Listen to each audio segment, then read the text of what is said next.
ఆంధ్రప్రదేశ్ ప్రజల కళ సాకారం కాబోతుంది. రాజధాని లేని రాష్ట్రంగా 10 ఏళ్ల పాటు ఉండిపోయిన ఆంధ్రప్రదేశ్కు ఇక ముందు చట్టబద్ధత ఉన్న రాజధాని ఏర్పడనుంది. ఈ మేరకు కేంద్రం వేగంగా అడుగులు వేస్తోంది. బడ్జెట్ పార్లమెంట్ సమావేశాల్లో ఆంధ్రప్రదేశ్కు అమరావతి చట్టబద్ధమైన రాజధానిగా గుర్తింపు పొందే అవకాశాలు మెండుగా కనిపిస్తున్నాయి.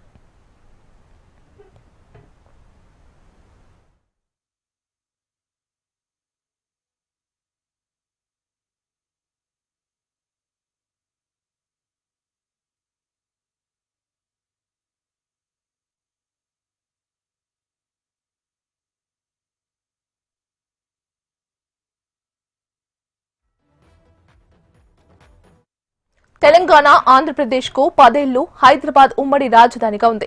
2024 జూన్ 2తో గడువు ముగియడంతో ఏపీకి రాజధానిని తప్పక ప్రకటించాల్సిన పరిస్థితి నెలకొంది. తమ రాజధానిగా అమరావతిని ప్రకటించాలని ఏపీ ప్రభుత్వం కేంద్రానికి నివేదిక పంపించింది.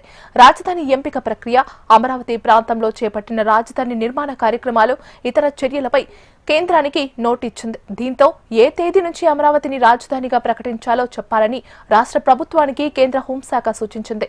2024 జూన్ 2 నుంచి వర్తింపజేయాలని రాష్ట్రం విజ్ఞప్తి చేసింది.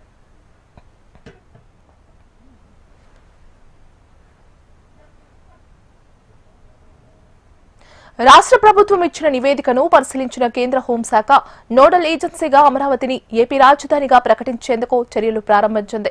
ఈ మేరకు సంబంధిత కేంద్ర మంత్రిత్వ శాఖల నుంచి అభిప్రాయాలను కోరింది. ఇప్పటికే పలు శాఖలు తమ అభిప్రాయాలు చెప్పగా పట్టణాభివృద్ధి, న్యాయ, వ్యవసాయ శాఖల అభిప్రాయాలు త్వరగా పంపాలని సూచించింది. మంత్రిత్వ శాఖలతో పాటు నీతి ఆయోగ్ అభిప్రాయాన్ని కూడా తీసుకోనుంది.